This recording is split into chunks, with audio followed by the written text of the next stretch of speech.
It has begun. In 2026, collapse in the Philippines isn't coming with sirens or breaking news. It's happening quietly. When hospitals start running short, jobs disappear without replacement, prices rise faster than salaries, and families begin leaving places they once called home. New 2025 data reveals a disturbing pattern forming across several Philippine provinces, one that most Filipinos haven't been warned about. These are not failed provinces. These are places where multiple systems are breaking at the same time.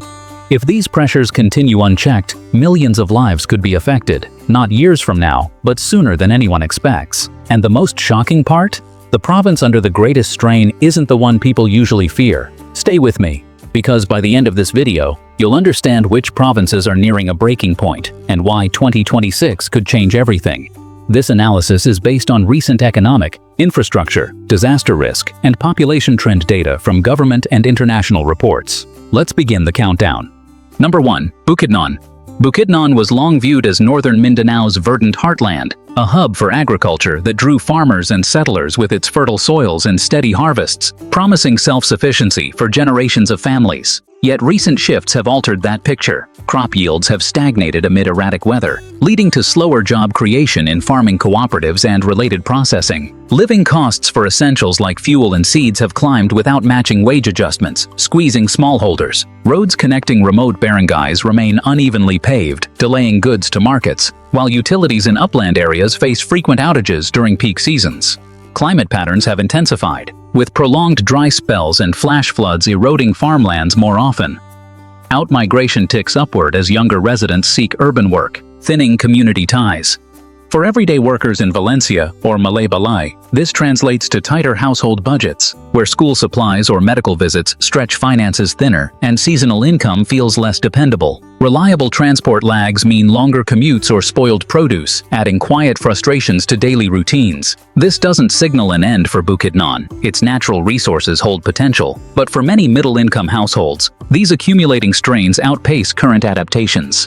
Number 2. Ifugao. Ifugao once stood as a symbol of cultural and natural resilience in the Cordilleras, its terraced landscapes drawing ecotourism and supporting tight-knit rice farming communities that embodied sustainable living. Changes have crept in steadily. Tourism dipped post-pandemic, curbing related jobs in homestays and guiding, while traditional farming wages hold flat against inflating input costs. Housing in sloping villages strains under maintenance backlogs, with basic power lines vulnerable to storms. Narrow mountain roads, prone to erosion, hinder timely deliveries. Disaster risks loom larger, as landslides triggered by heavy rains increasingly threaten rice terraces and settlements. Population shifts show families dispersing to Baguio or Manila for steadier prospects, easing some overcrowding but straining elder care networks. Residents in Lagawe or Hongduan now grapple with higher utility bills and repair costs after weather events, alongside fewer local hires for community projects. Harvest uncertainties mean budgeting for the unexpected becomes routine, fostering a sense of guarded planning. This doesn't erase Ifugao's enduring heritage, but for average workers navigating these layers, the balance feels increasingly delicate. Number 3. Apayao. Apayao was regarded as a frontier of untapped potential in the north, with its rivers and forests attracting loggers and miners, fostering growth in small-scale enterprises that sustained remote families. The landscape has evolved. Mining permits slowed amid environmental reviews, stalling job pipelines as commodity prices fluctuate without bolstering local wages. Grocery and fuel expenses rise faster in isolated towns, widening gaps for fixed-income households. Infrastructure gaps persist, with feeder roads washing out seasonally and water systems in Cabugao lagging behind demand. Earthquake faults and river overflows heighten flood threats, displacing crops and homes. Outflow to Cagayan Valley cities grows, as youth pursue education or trades elsewhere, leaving aging populations behind. For a typical family in Connor, this means rationing transport for market runs or clinic visits, with job scarcity pushing side gigs like vending that barely cover rises in rice prices. Community events thin out, underscoring a subtle erosion of local vitality. This doesn't close doors for Apayao. Its resources invite investment, but for many laboring families, pressures mount quicker than regional support arrives. Number 4. Masbate. Masbate earned its reputation as the rodeo capital, a rugged island province buzzing with cattle ranching and fishing that lured settlers seeking land-based livelihoods and coastal abundance. Dynamics have shifted. Livestock markets softened with feed costs soaring, curbing rancher incomes and related employment. Island hopping trade faces higher shipping fees, amplifying living expenses without wage relief. Ports and highways show wear, with ferries delayed by rough seas and rural electrification spotty. Typhoon paths veer closer, fueling floods that salt fields and topple sheds. Migration to Luzon ports accelerates as families chase nursing or construction roles, depopulating barrios. In Milagros or Katayangan, workers face steeper bills for imported goods, alongside inconsistent power that disrupts small appliances or study lamps. Fishing hauls vary more, turning once reliable meals into calculated choices. This doesn't doom Masbate's spirit, but for average-income ranch hands and fishers, the convergence of hurdles builds a heavier load. Number 5. Sarangani. Sarangani was once hailed as Mindanao's emerging gem, its bays and beaches pulling in divers and its mineral-rich hills sparking mining ventures that promised broad-based prosperity. The tide has turned. Export slumps in fish and ore have idled docks and drills, freezing job growth amid stagnant pay. Coastal living costs escalate with diesel hikes, outstripping family earnings. Bridges and seawalls strain under wave action, while inland utilities falter in dry months. Monsoon swells and quakes amplify erosion risks, burying access paths. Youth exodus to Davao swells, hollowing out schools and markets. For residents in Alabel, this means budgeting tighter for school fees or boat fuel, with delayed repairs leaving homes exposed. Community cooperatives dwindle as members relocate for steadier shifts. This doesn't strip Sarangani of its allure, but for working families, these intertwined strains demand more vigilance than before. Number 6. Tawi-Tawi.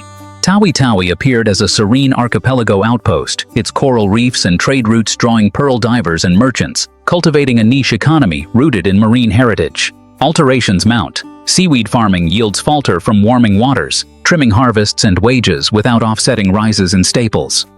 Remote isles contend with erratic barge schedules and solar grids that underperform. Housing clings to shorelines battered by surges. Cyclones and tremors escalate submersion threats, salting soils. Relocation to Zamboanga surges, as parents seek clinic access or vocational training for children. In Bonggao, families juggle pricier kerosene and meds, with storm prep eating into savings. Fishing spots shift, complicating routines for providers. This doesn't sever Tawi-Tawi's ties to the sea, but for island households, the accumulating weight tests endurance. Number 7. Sulu. Sulu was envisioned as a maritime crossroads, its waters teeming with tuna that fueled canneries and supported seafaring clans with generations of trade lore. Patterns have changed. Overfished stocks slow cannery lines, capping jobs as fuel and gear costs climb unchecked. Inter-island ferries lag with dock backlogs, inflating goods prices. Basic power flickers in outposts, straining refrigeration. Rising seas and winds heighten reef damage and home losses. Passage to urban centers quickens, easing some densities but straining remittances. For a Jolo family, this spells dearer meals and blackouts mid-cook, alongside scarcer hires in processing plants. Traditions adapt around fewer gatherings. This doesn't unravel Sulu's seafaring fabric, but for average fishers, pressures layer on without swift counters. If you live in or have left any of these provinces, share your experience in the comments. Your story helps others understand what's happening beyond the headlines. Number 8. Maguindanao del Sur. Maguindanao del Sur was seen as a resilient core of Bangsamoro, its farmlands and rivers nurturing rice paddies and mills that anchored family enterprises. Shifts accelerate, irrigation pumps idle from power dips, curbing yields and farm wages against food price surges. Rural roads pothole under rains, delaying hauls. Flood barriers weaken, utilities overload in monsoons. Riverine floods and shakes compound silt buildup. Moves to Cotabato City rise, thinning harvest crews. In Sheriff Aguac, households stretch for milling fees, with deluged fields meaning leaner pantries. Repairs backlog fosters caution. This doesn't halt Maguindanao's rhythm, but for tillers, the blend of strains intensifies. Number 9. Northern Samar. Northern Samar once thrived as a logging and abaca haven in eastern Visayas, its hills and ports welcoming timber barons and weavers into a woven economy. The weave phrase. Export demands wane, stalling mills and crafts amid unchecked resin hikes. Coastal highways erode, ferries bottleneck.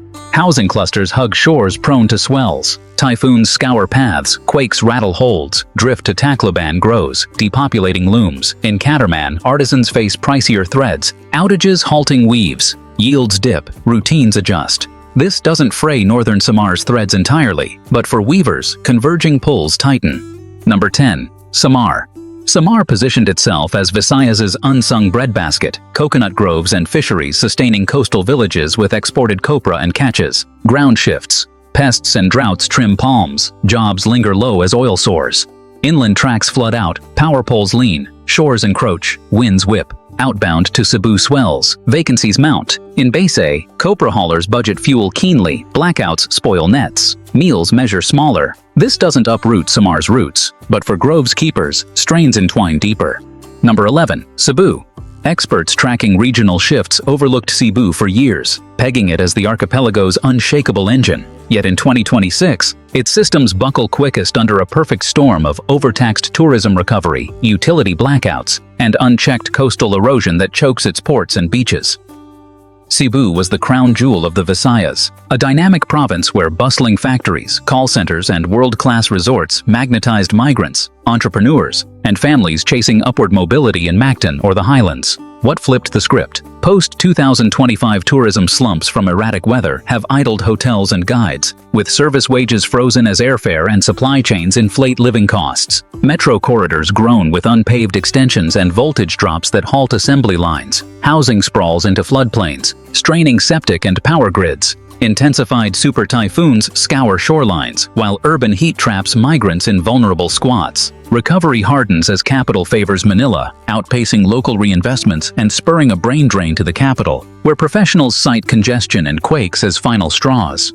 For the average Cebuano in Lapu-Lapu, say, a hotel clerk or factory operator, this manifests in slashed shifts meeting doubled commute fares, blackouts spoiling night shifts, and eroded beaches slashing family outings. Schools overcrowd as in-migrants from rural isles seek refuge, yet job queues lengthen, weaving uncertainty into once optimistic plans. What elevates Cebu to number 1 isn't one blow, it's this fusion of economic stall, infrastructural overload, and accelerating exodus, where resilience frays not from neglect but from stretched capacity. These provinces aren't tumbling into chaos tomorrow. They're enduring a gradual compression from decades of uneven growth, climate shifts, and resource limits that now intersect more sharply.